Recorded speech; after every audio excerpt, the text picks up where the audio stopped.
Filosofi Pendidikan Ki Hajar Dewantara. Berbicara tentang pendidikan di Indonesia, tentu tidak akan lepas dari sosok Ki Hajar Dewantara. Ki Hajar Dewantara adalah seorang tokoh yang mempunyai peran penting dalam usaha memerdekakan bangsa Indonesia melalui dunia pendidikan.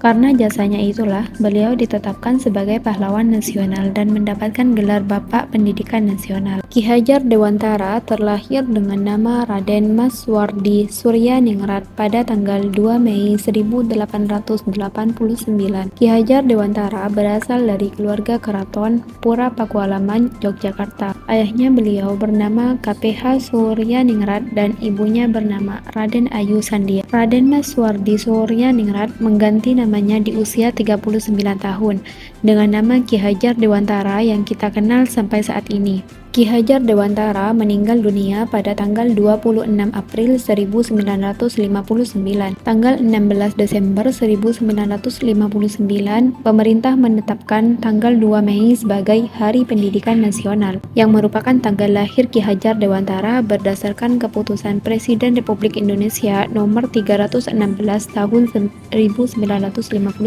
Ki Hajar Dewantara pernah mengajukan konsep pendidikan tripusat pendidikan untuk mewujudkan tujuan pendidikan, yaitu pendidikan keluarga, pendidikan dalam alam perguruan, pendidikan dalam alam pemuda atau masyarakat. Selain tripusat pendidikan, Ki Hajar Dewantara mengemukakan ajaran Trikon. Teori Trikon merupakan usaha pembinaan kebudayaan nasional yang mengandung 3 unsur, yaitu yang pertama, dasar kontinuitas, yang kedua, dasar konsentris, yang ketiga, dasar konvergensi. Ki Hajar Dewantara aktif di berbagai aktivis seperti jurnalistik, di mana beliau aktif menulis di dalam berbagai surat kabar. Karena tulisannya yang sangat berpengaruh, membuat beliau diasingkan di negara Belanda. Di Belanda, beliau tertarik untuk mempelajari masalah-masalah pendidikan dan pengajaran. Beliau juga mendapatkan inspirasi dari tokoh pendidikan yang ada di Belanda, yakni Friedrich Froebel, Maria Montesson,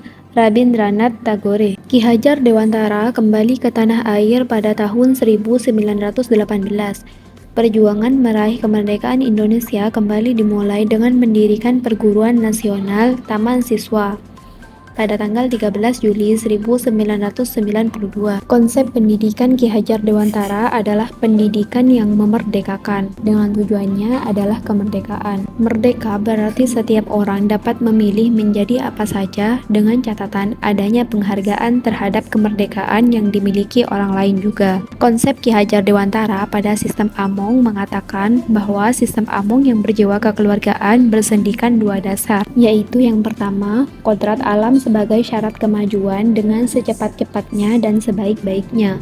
Yang kedua, kemerdekaan sebagai syarat menghidupkan dan menggerakkan kekuatan lahir dan batin anak agar dapat memiliki pribadi yang kuat dan dapat berpikir serta bertindak merdeka. Dalam sistem Among, maka setiap pamong sebagai pemimpin dalam proses pendidikan diwajibkan bersikap ing ngarsa suntulada, ing madya mangun karsa, dan tutpuri handayani. Sekian dari saya, kurang lebihnya mohon maaf. Terima kasih.